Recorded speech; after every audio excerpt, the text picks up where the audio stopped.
Joe presents TKO, together with 32 Red. Welcome to TKO on Joe, together with 32 Red. We're a podcast and YouTube show with you every Thursday. This week we're coming to you from a live press conference, Match and Boxing in association with Top Rank, ahead of a big unification clash at 135 pounds. Vasiliy Lomachenko, the WBA and WBO belt holder, takes on Britain's gold medalist from the Olympic Games in 2012, Luke Campbell. WBC green belt on the line at 135 pounds too. One man will walk away with all three belts on Saturday night.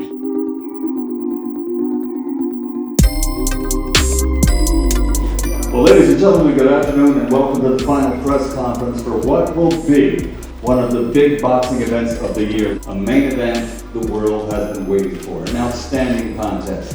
Two of the most prolific promoters in the world of boxing gotten together to put this together. The godfather of boxing, Hall of Famer Bob Arum and his Top Rank Incorporated, and your promoter, Mr. Eddie Hearn from Matchroom Boxing. And this time, let me turn it over to Mr. Eddie Hearn.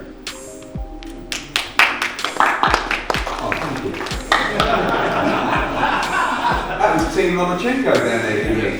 That's a bit worrying. Thank you very much. Thank you, Michael. Luke Campbell, welcome. He is an overwhelming favourite in this fight. People are talking this is almost the Lomachenko show. Does that take the pressure off? Yeah, exactly. I think you can't go in there worrying about what someone else is going to do. You've got to go in there and concentrate on yourself. Vasiliy, I know you always keep it short with the press conferences, so I'm going to try and give you as many questions as possible. Welcome, of course, and 18,000 people. We saw a lot of support for you last night. The atmosphere is going to be incredible. Are you excited? Ready to fight in front of the British fans on Saturday? Of course I'm ready, of course. That's why I come to the UK. Thanks for that, Vasiliy. We look forward to a great show.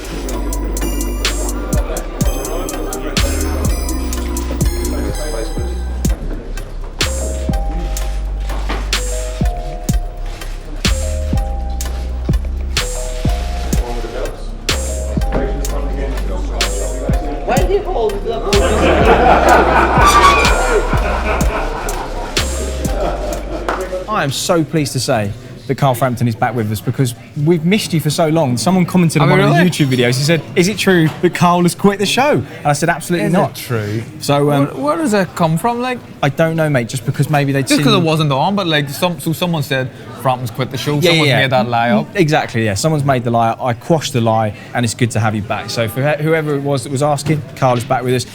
How was your holiday? It was great. The most tanned I've ever seen you, by the way. Very tan. 2 days ago was a lot more tan as well. Yeah. It's died down a fair bit. But a great holiday, and I feel like I'm happy that I came back not too fat from an all-inclusive, yeah. It was too hot to eat, man. It was 45 degrees, 46 degrees sometimes. So, but it was good. A good break. I needed it as well after the disaster that happened previously. We'll talk about that in a little bit. I'm glad you kind of, if things seem like they're okay, and we'll come on to that a bit later on. Let's talk about the fight on Saturday night. Luke Campbell, Vasiliy Lomachenko. We saw their head-to-head a little bit earlier. Luke's got a big height and reach advantage. I think the only two southpaws Lomachenko's fought, Gary Russell Jr. and Game and Rigondo, much smaller fighters than himself. Yeah. Of course, you know the man that's going to be in his corner on Saturday night, Shane McGuigan. How important is he potentially going to be on Saturday? Well, any coach would be very important. I think that the phase a game plan to come up and beat Lomachenko is going to be difficult for anyone. We've seen that he's been beaten before by Orlando Salido, but the style that beat him, first of all, he weighed in, I think, was he 7 pounds over the limit, yeah. overweight, which he purposely done because he wanted to use that to his advantage. And then he was dirty, a lot of low blows, and the fight was close, but that was a different type of style. And I think if that fight ever happened again, Lomachenko would have worked him out and reversed that decision. That's the style to beat someone like Lomachenko, or to try and beat him, or to get close to beating him. But Luke Campbell doesn't have that. He's an out-and-out boxer. He's a tall, he's rangy, he's a southpaw. I think it may be tricky for a while, a couple of rounds, but I think Lomachenko will stop him in 8 or 9 rounds. He sort of likes to gather data early, doesn't he, Lomachenko? He'll just work you out. He'll let you do what you're going to do, throw some feints, see how you react, and then it's the sort of almost the gears he goes up through in rounds 3, 4, and 5, and the speed he goes through them seems to be unlike anything we've seen in modern times. It's amazing to watch. You look at his style, and most times when you see one-sided fights, Radio Raheem. Do you hear that? He is quite late. You can hear him he's probably broadcasting from the United States. But when you have a style like Lomachenko that is so dominant against other fighters and he's winning fights and they're pretty one-sided, other fights like that, you kind of switch the TV off or you're not paying attention because it's so one-sided. Lomachenko, you just keep watching.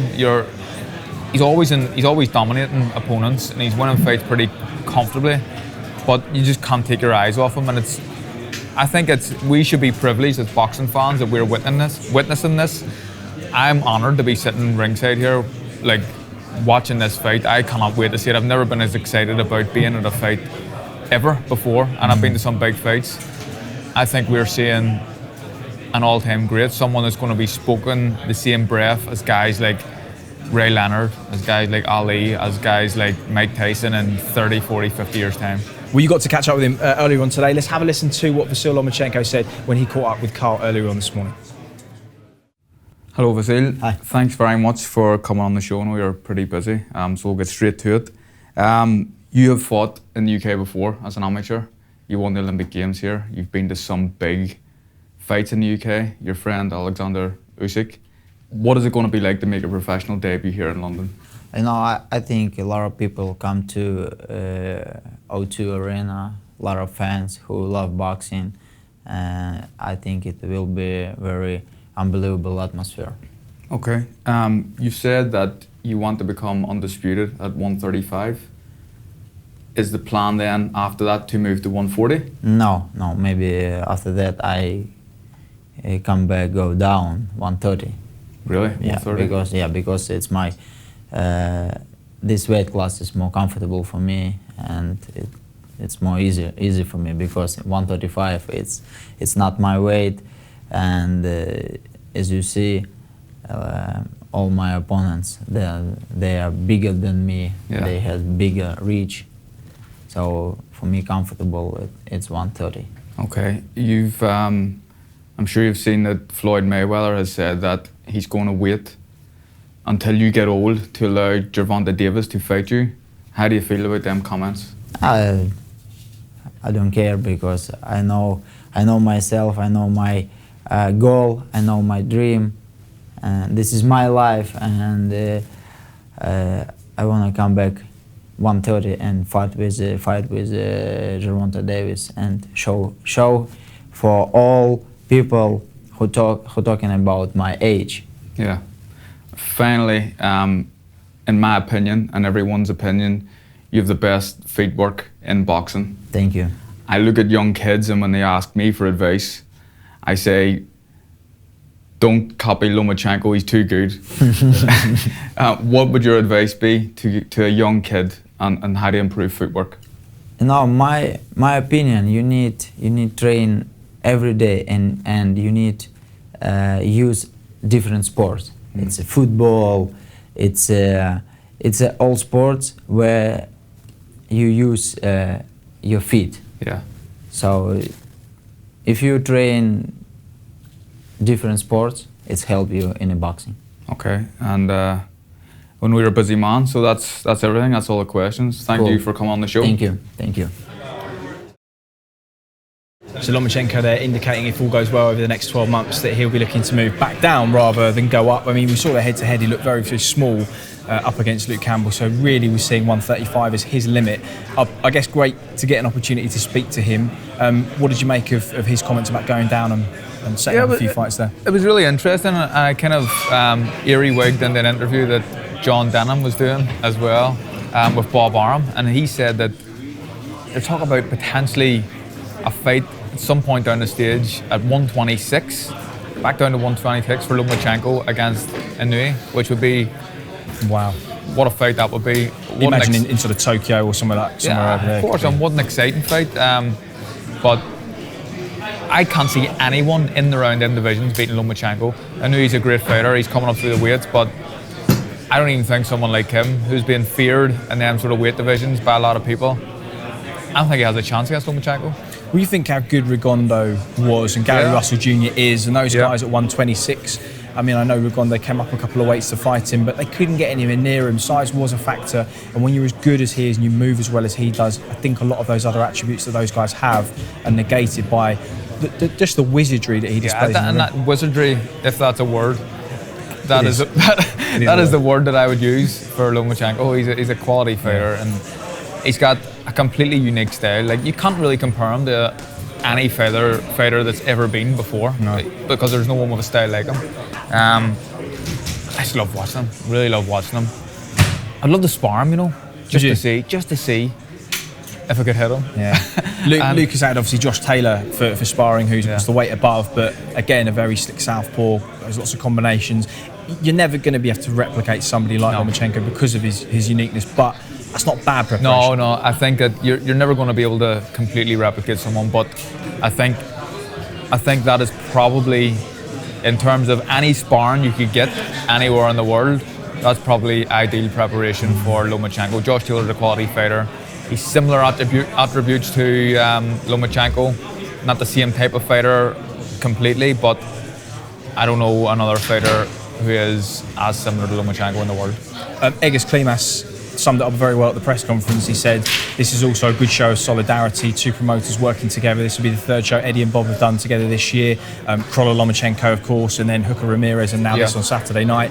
An important sort of signpost to other promoters and fans of the sport that the way to get these big fights made and secure the biggest and best matchups in the sport is for the top promoters to work together. Absolutely, and it makes sense for them all to work together. They can make the big fights that the fans want to see, and boxers want to see, and boxers want to be involved in. They can make them if they work together. And I think it's starting to happen a little bit more often, where the top promoters are starting to work together.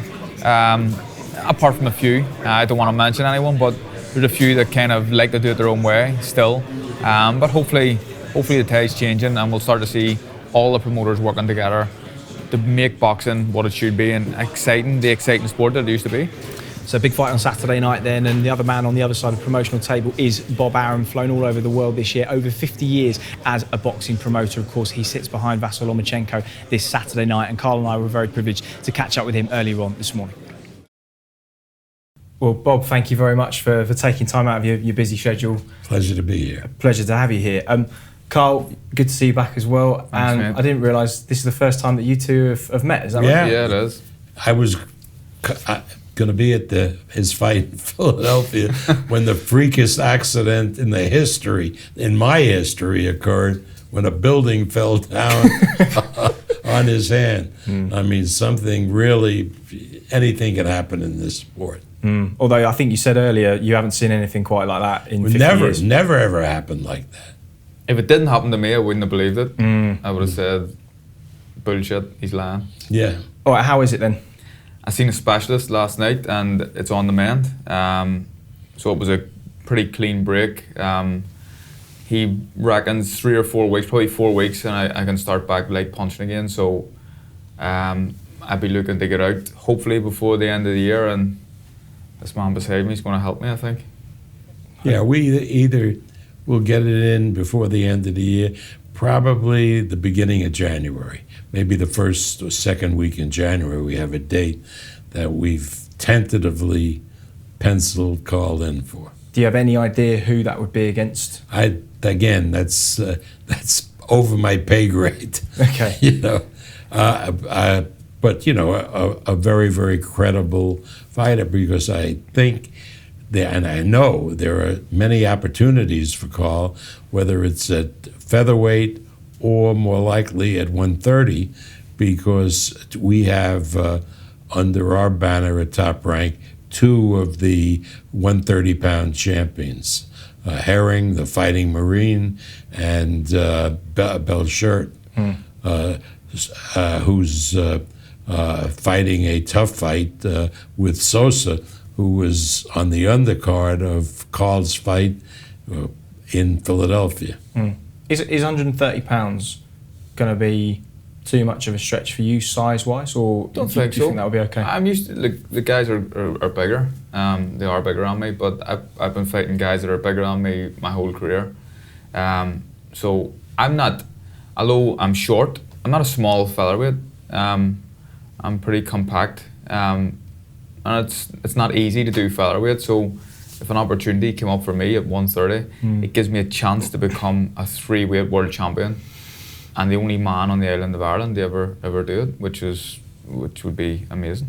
Obviously, we know Valdez has vacated the WBO and moved up. He's coming up to 130 as well, exactly. Right. And eventually, if both of them are successful, we can do a unification at 130, which would be a monster fight.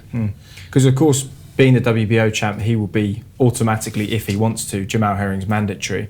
Herring, I heard him talking on a podcast a few weeks ago, said he doesn't think Valdez wants to fight him and he would favour fighting Buchelt, which would, of course, leave the door open for you to fight Herring. And as you say, potentially the winners could meet later on next year. Absolutely. We'll work that out so that each of them, Frampton and Valdez, fight a champion and then perhaps meet later on in the year for a monster fight. Sounds good to me, mate.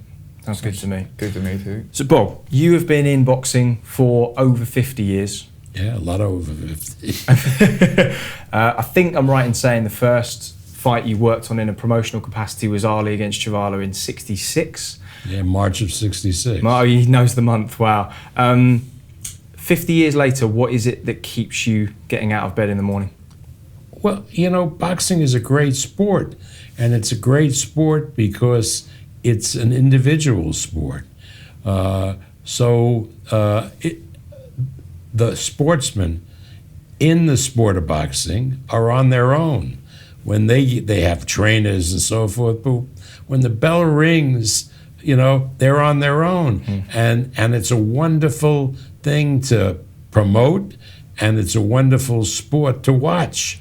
So if I didn't like it, if I didn't get immersed in the sport, at my age, I wouldn't be doing it. But for me, you know, I meet Carl, so now, hey, I'm going to help with Carl's career. And I was in his hometown of earlier this month for Mick Conlan's fight in a great atmosphere. It's fun. This summer, I've done assisted in a fight promotion in Kazakhstan with the MTK that we work very closely with. And then I was in Osaka, Japan for a middleweight championship fight. And then Belfast, and now here. I mean, isn't that wonderful? You can go see the world and meet all different kinds of people and realize how similar, even though we're different, we're really similar. It's not just the Brits and the Irish and the Americans, but it's the Japanese and the Kazakhs. Everybody has a lot of similarities. You've done a fair bit of travelling with your career, amateur and pro as well, haven't you? Been lucky enough as an amateur. I'm still pretty young, and it's something that I appreciate, the travelling. I've travelled all over the world as an amateur, and I've been lucky enough to fight mainly in this side of the water as a pro, but I've fought a few times in the States, East Coast and West Coast, so I love to travel, and I love to see people, and I love to do new things, so boxing is something that has allowed me to do that. Speaking of a man that loves to travel, Vasiliy Lomachenko headlines on Saturday night at the O2. I think the third or fourth time he's boxed here, 3 times as an amateur. One man walks away on Saturday with 3 of the belts at lightweight. We've had 2 undisputed champions in the last 2 years. Terence Crawford at 140 pounds, Vasiliy Lomachenko stablemate Alexander Usyk at cruiserweight. Who's Lomachenko's best friend. Best friend, right. And of course trained by his father. Everything in terms of the path that these guys are on Saturday at lightweight seems to be moving towards an undisputed clash early next year. Does it feel like that's what's going to happen to you? Well, you have to understand, and I'm going to tell you the truth. One of the smartest people that I've ever met in boxing is Loma's father, Anatoly. This guy is an absolute genius as a trainer and as a tactician. And he sat me down with an interpreter because he doesn't speak much English, and he plotted out the course that he wanted Loma to take.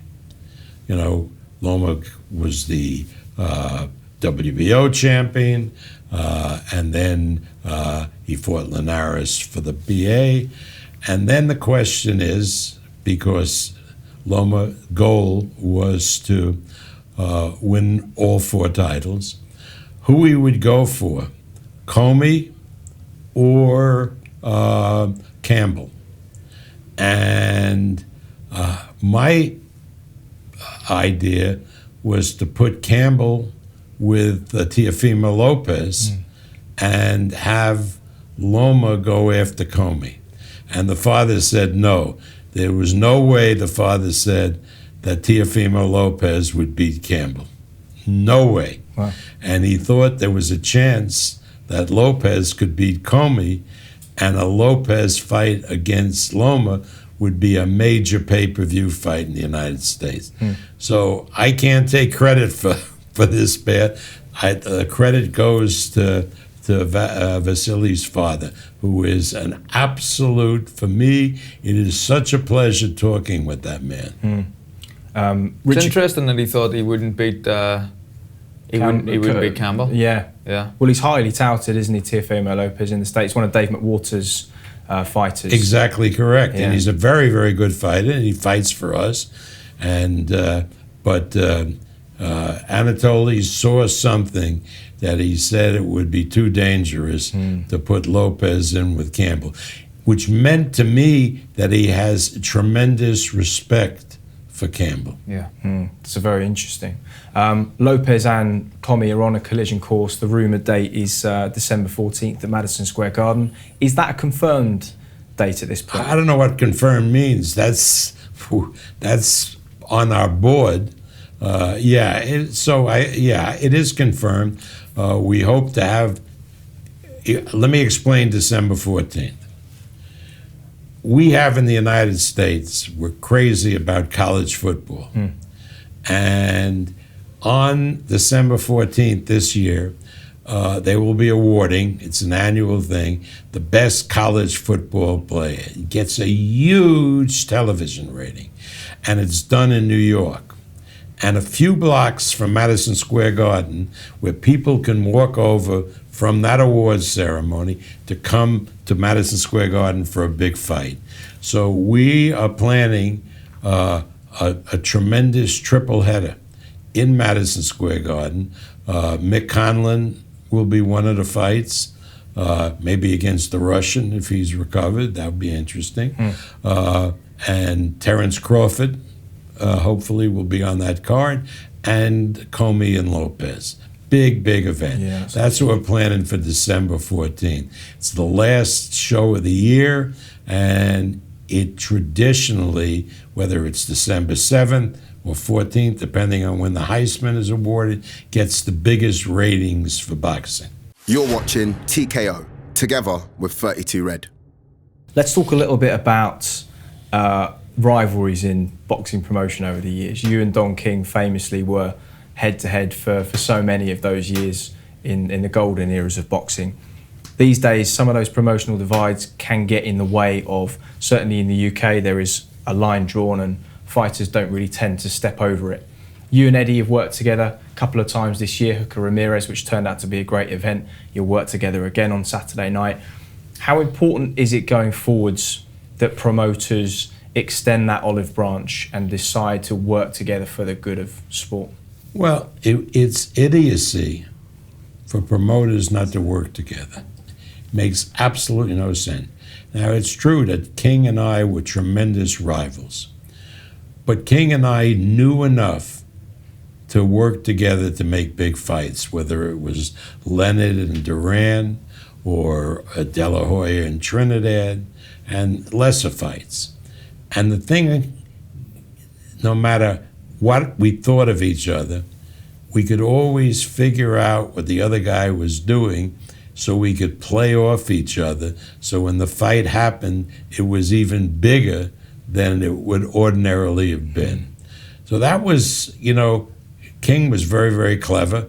And while we had a dislike to some extent for each other, we knew when the time came to work together. Now, with a lot of these promoters now, it's different. And the reason it's different is because promoters now, for our top rank, we have an exclusive arrangement with ESPN in the United States. Eddie Hearn's Matchroom has an exclusive arrangement in the United States with DAZN, which is a new streaming service. So it is more difficult to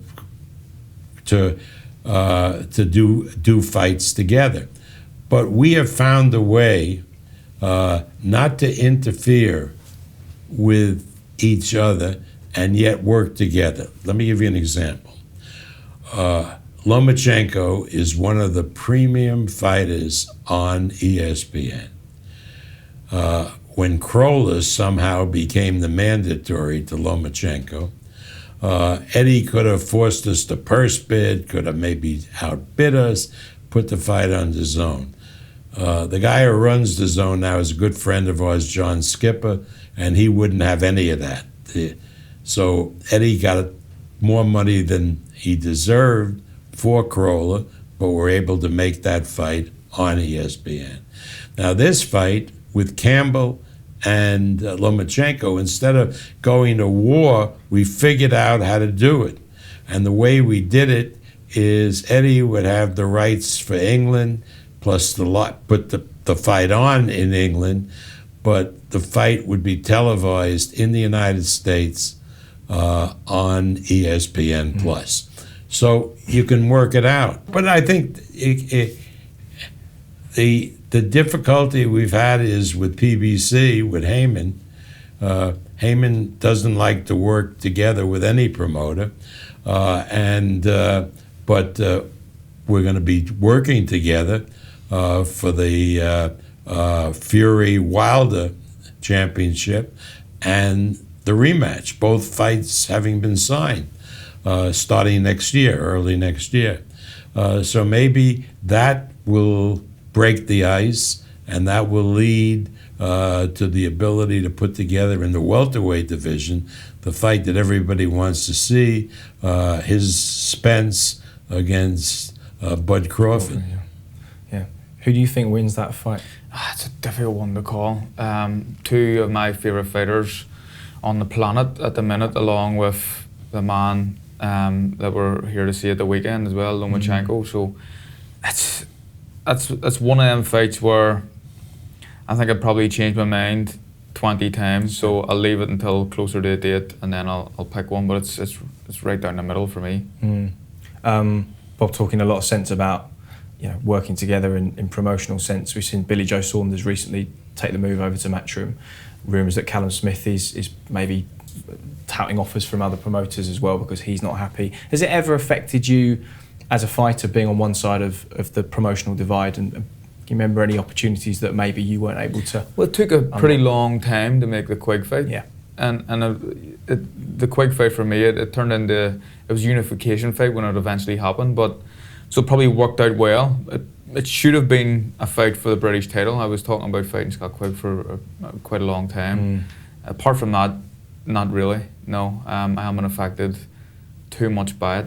Were the negotiations between Cyclone and Eddie, were they difficult at the time? I think they were, yeah. I wasn't involved in the negotiations, but they, from what I was getting back, seemed to be difficult. There was a lot of breakdowns in negotiations. And the stuff even, the Santa Cruz fights, well, that was another example of the things not working out how they should have for me. I fought him once.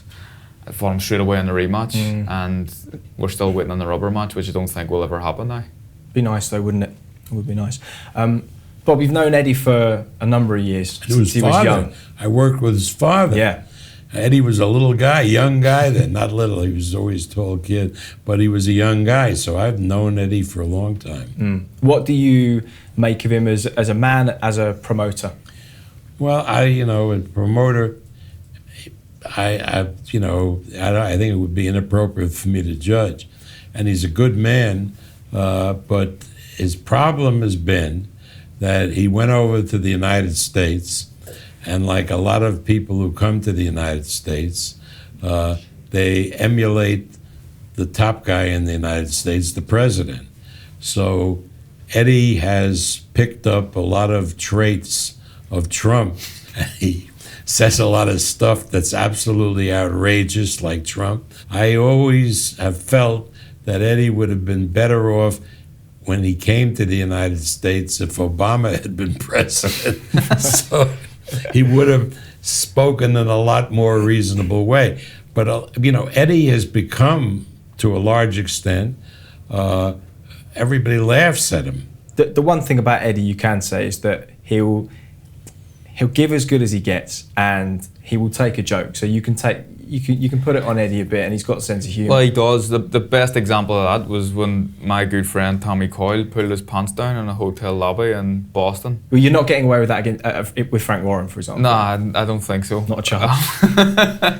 But he done it, and I What remember. about Frank?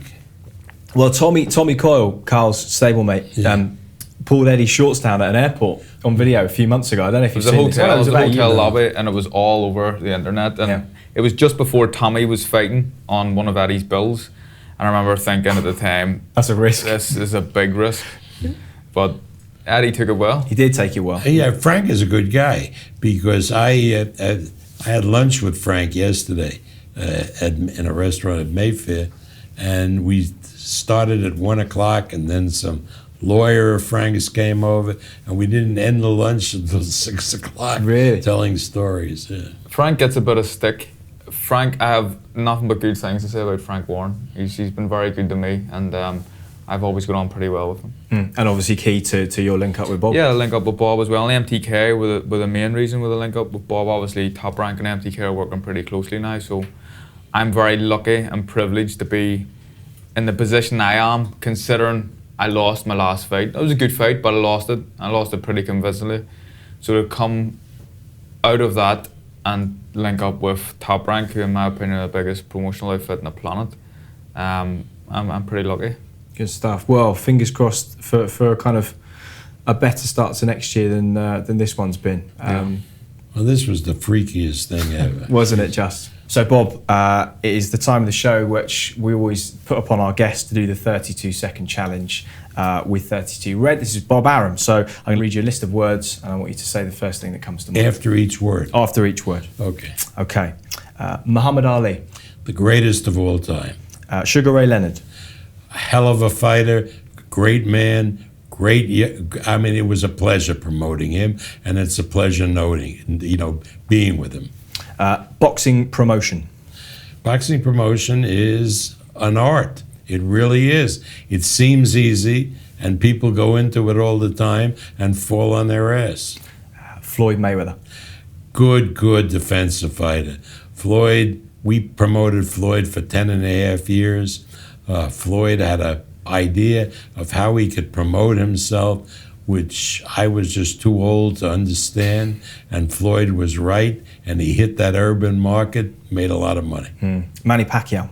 Manny Pacquiao, terrific man, great fighter, tremendous talent, fighting heart, should retire because he's going to be president of his country, and you don't want the guy to be punch drunk. Don King.